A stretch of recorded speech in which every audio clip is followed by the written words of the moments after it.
masaya sila kahit wala. Pag time na wala na sa amin si Jilly, kukunin na siya ni Rondel.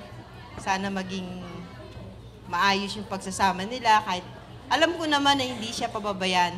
Andito naman si mama niya.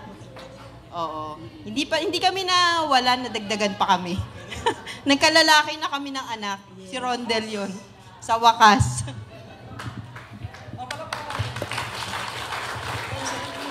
Yes. Unang-una sa lahat, nagpapasalamat kami sa buong hindi, tapos na kanina pa eh.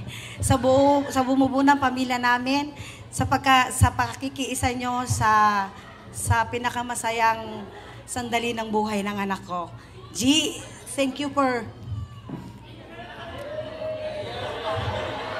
Naiyak ako! Oh, kiss si mami. Sige na. Hug your new...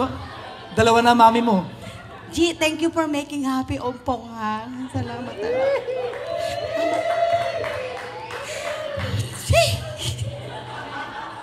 Mars, huwag ka mag-alala. Pagka nandun sa akin yung mga yan, walang lahat. Ano matawag dito? Hindi ako tuloy makapagsalita eh. Natutuwa din ako dahil ikaw, sabi mo, nagkaroon ka ng lalaki. Ako naman na nadagdagan ng babae. Hindi ibig sabihin si Jara eh, wala kwenta.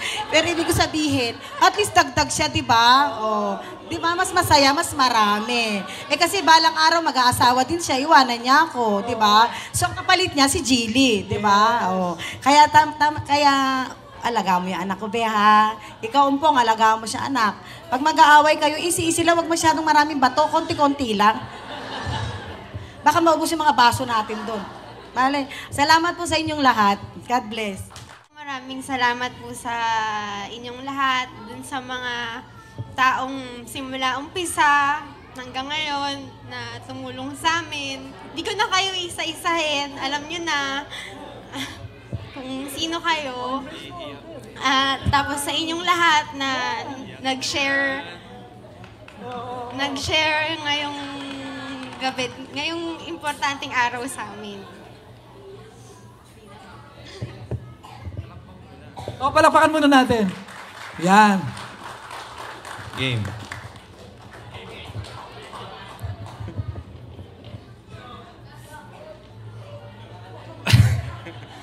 Hindi, salamat po sa lahat ng dumalo dito. Alam ko po na alam nyo na